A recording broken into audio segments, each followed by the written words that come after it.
السلام عليكم ورحمة الله وبركاته. اللهم صل وسلم وبارك على سيدنا محمد.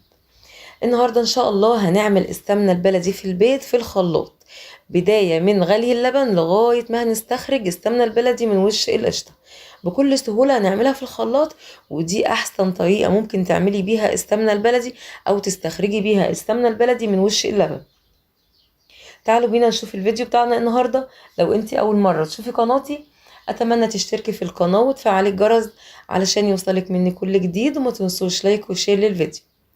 عندي هنا 2 كيلو من اللبن هغليهم على النار بالشكل ده. هسيبهم يغلوا بالشكل العادي خالص، وبعد ما بيغلوا بسيبهم يبردوا تماما، وبعد كده بدخلهم التلاجة لمدة يوم أو يوم ونص.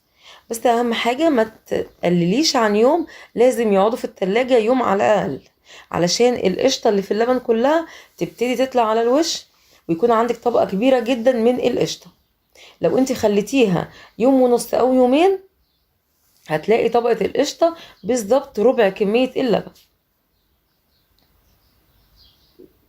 هنا كده اللبن غلي معايا بالشكل ده، هطفي بقى عليه النار وهسيبه في التلاجة زي ما قلت لكم بعد ما بيبرد، وهطلع منه القشطة بالشكل ده.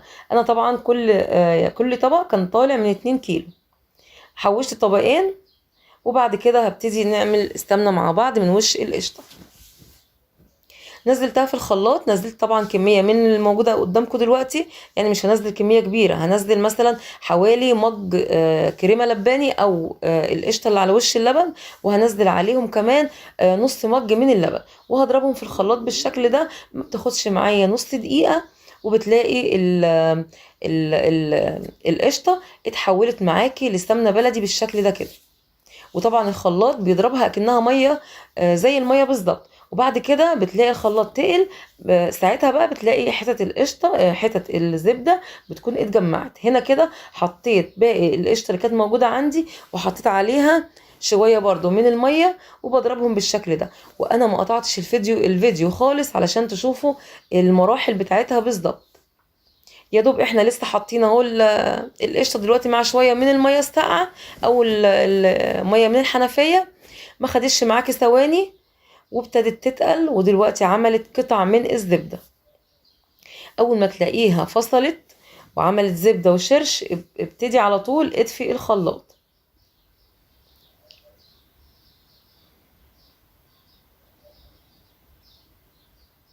اهي ما شاء الله، يا دوب لسه كنا ضاربينها من ثواني، ما بتاخدش معاكي وقت خالص. شايفين بقى السمنه البلدي قد ايه؟ من شويه قشطه صغيرين جدا لسه حاطينهم دلوقتي. الخلاط احسن طريقه ممكن تعملي بيها السمنه البلدي او تستخرجي بيها السمنه البلدي. طبعا لو انت جربتي الكبه هتنفع وكل حاجه، بس ممكن تتحرق منك بكل سهوله. يعني ممكن اول مره تبتدي تعملي فيها السمنه على الكبه، الموتور يسخن او الترس بتاعها بيبتدي ان هو يبوظ على طول، لاني جربتها قبل كده وبوظت لي الكب. احسن طريقه هي الخلاط، وكمان الطريقه دي بنضيف لها شويه من الميه الساقعه او من الحنفيه، وبنضربهم بالشكل ده، ما بتاخدش معاكي ثواني، وبتتجمع وبتفصل بالشكل ده. هنا كده السمنه البلدي والخض بتاعها او الشرش بتاعها. الشرش ده ممكن تعمليه جبنه او ممكن تعمليه مش زي ما تحبي. شايفين بقى الكمية اللي كانت عندي كانت كمية بسيطة، كان كل طبق فيه شوية من القشطة أو فيه شوية من وش اللبن، عملناهم أو هنجمعهم هيطلعوا كيلو. طبعا انتوا عارفين السمنة البلدي ممكن توصل دلوقتي سعرها ل150 جنيه، وكمان ممكن ما تبقاش أصلية. علشان تجيبيها لازم يكون حد أمين، ولازم يكون حد موثوق منه علشان تعرفي تاخدي منه سمنة بلدي وما تكونش مغشوش. فانتي طبعا لو جبتي من 150 جنيه لبن، هتستفادي اول حاجة باللبن، تاني حاجة هتطلعي منهم ازيد من كيلو قشطة، وزي ما وريتك هتعمليها في الخلاط بكل سهولة، لا بالمعلقة ولا بالمضرب ولا بالكبة ولا اي حاجة. وعشان بنحط عليها مية فبتضربيها بكل سهولة وما بتأثرش على الخلاط نهائيا. كمان عندك الخض ده او الشرش ده هتعمليه مش او هتعمليه جبنة بيضة، يعني هتستفادي بكل الطرق.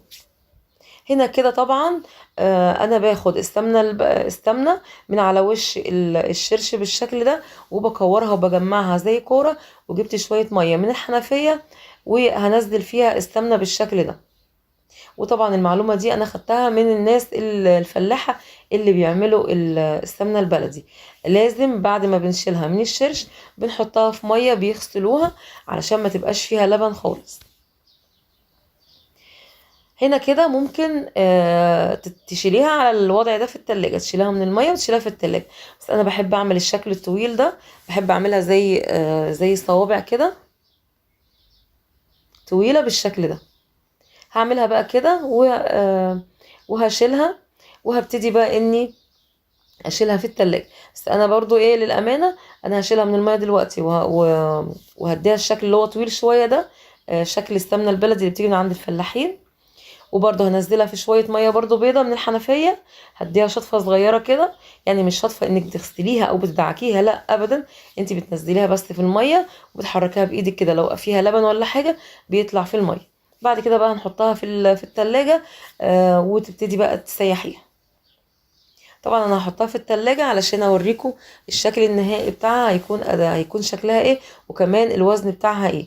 هي مش هتكون اقل من كيلو خالص. يعني الكمية اللي انا عملتها النهاردة بصراحة حلوة قوي قوي، ووزنالي اكتر من كيلو كمان. اهو هنا كده شايفين بقى انا عملتها بالشكل الطويل ده. هنزلها مجرد اني انزلها في المية كده، وهشيلها برضو تاني عشان بس لو فيها لبن او فيها شرش يطلع.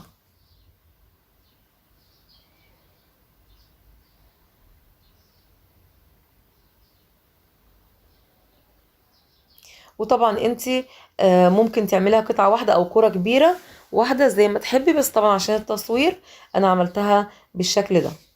كده انتي لو ست بيت ممكن تكوريها حتة كبيرة كده وتشيليها في التلاجة. ومش لازم كمان تسليها دلوقتي او تسيحيها دلوقتي. في المرحلة دي انتي ممكن تعمليها تحطيها في الفريزر، لما تجمعي عليها سمنة تاني ويبقى عندك مثلا كمية من السمنة، تبتدي تسيحيهم مع بعض. وممكن تسيحي الكمية اللي موجودة عندك وتستعمليها عادي خالص. يا رب الفيديو النهاردة يكون عجبكم واستفدتوا منه. لو انتي اول مرة تشوفي قناتي اتمنى تشتركي في القناة وتفعلي الجرس علشان يوصلك مني كل جديد. وما تنسوش لايك وشير للفيديو علشان الكل يستفاد. واستنوني في فيديو جديد، والسلام عليكم ورحمة الله وبركاته.